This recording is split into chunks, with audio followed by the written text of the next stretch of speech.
Chael Sonnen speculates on Leon Edwards' next fight and questions who his next opponent should be, with the recently confirmed information that Leon will headline UFC London in March, sparking discussions in regards to who the likeliest opponent is and what fight would be the best for the fans to see. The question of the former welterweight champion's future in the division becomes more relevant than ever, as this fight can have very contrasting outcomes as it relates to it. With a good performance and a dominant win, Edwards could reinsert himself into the championship context and prove he's still at the top of the game, which would spice up the division even more than it currently is. In case of a loss, we could see another fast decline in this division, and any title conversation would end, at least for a long time. So, who is he going to face next? There are multiple interesting options here, like Jack Della or Sean Brady, but in any case, the English crowd will be happy to see one of their own trying to go on another run, with this fight serving as the first stop. Chael Sonnen shares thoughts. The things that you used to not like, that you wanted and you demanded, you started to love him for it. He goes in and he ends up getting beat by Blahal. I haven't heard Leon's name since. It's not as though he's done something different. Like, I've got to remind you, he was always really the sportsman. He kind of came off as polite. He came off as a gentleman. Boy, that's hard to do, though, at 170 pounds.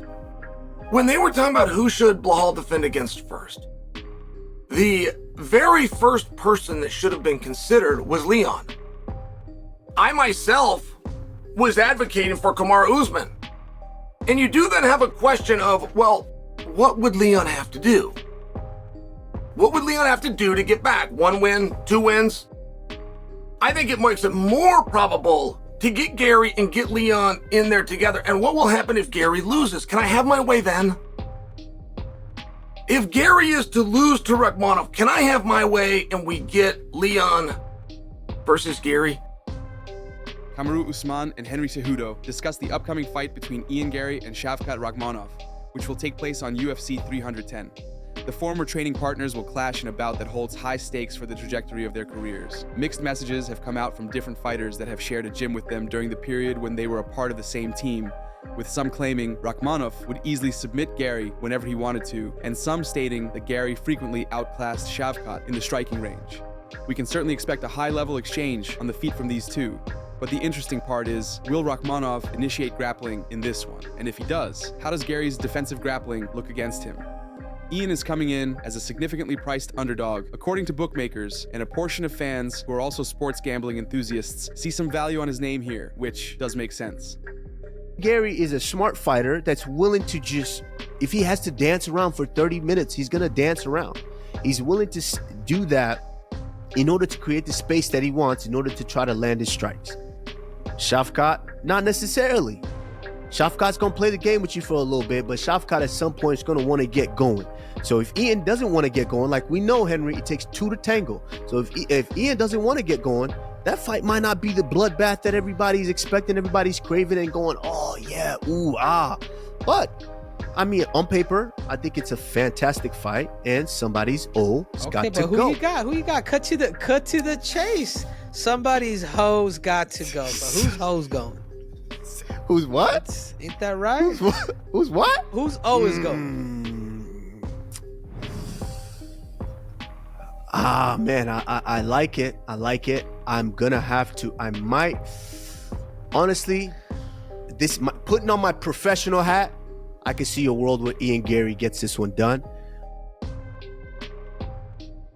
Khabib makes surprisingly harsh comments in criticism of Islam Makhachev when asked about how the two spend time together and the influence they have on their team. Abdulmanap's students have built quite a combined resume for themselves, having the best record out of all teams in the sport. This is even including Abubakar, Zubaira, and some other mediocre fighters from their team. From active competitors, the ones that represent the highest level of the talent pool from Team Khabib, which is a group of athletes formerly trained by Nurmagomedov's father, are Islam Makhachev, Umar Nurmagomedov, and Usman Nurmagomedov. The latter one isn't competing in the UFC.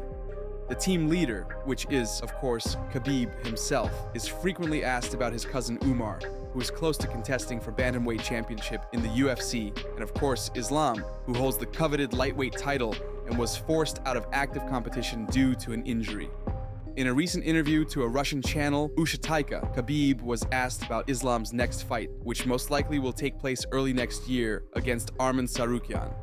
After the brief analysis that he gave for the rematch, Khabib criticized Makhachev in an uncharacteristically aggressive tone.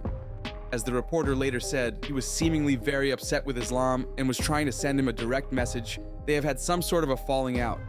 Looks like the reason for this is Makhachev's dangerous activities out of camp that negatively influenced the team. Here's what Khabib said. Quote, "Yeah, he's been out for a bit now, and he will have to be in an appropriate shape for his rematch, as it will not be an easy one. I don't know what he's doing now, or how he's training, but if he wants to win, he has to get rid of all the distractions.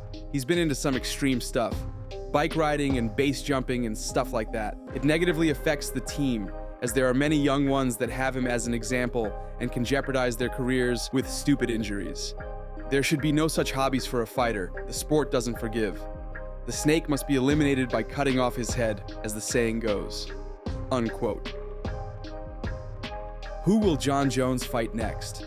Are we going to see the matchup that the whole community is so excited to see, the one that will unify heavyweight titles and potentially put an end to any arguments against Jones's heavyweight legacy? Or is it going to be another blockbuster fight against one of the most dangerous strikers in the company who represents a lesser degree of danger to Bones, but whose name value is much greater than the interim champions?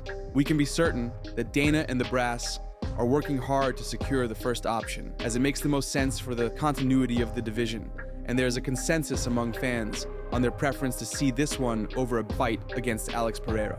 The only reason the Tom fight doesn't happen is if Jon categorically opposes it and gives UFC an ultimatum of either retirement or the Pereira fight.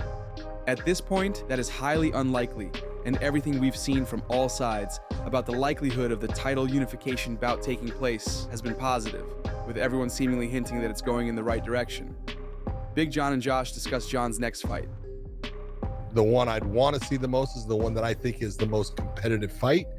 And taking nothing away from Alex, I think Jon has an easier time with Alex based upon he's just way better in a specific group of skill sets than Alex, because Alex hasn't had that much time in the sport, where Tom Aspinall brings some problems into the equation for Jon. His size, his speed, his ability to actually fight on the ground, to match up with Jon. There's a lot of things that Aspinall can bring that I look and say, well, that is one of the tougher opponents that Jon Jones could face at this time. That's the fight I'd want to see. I can understand why someone would say, no, I would rather see Alex. That's okay.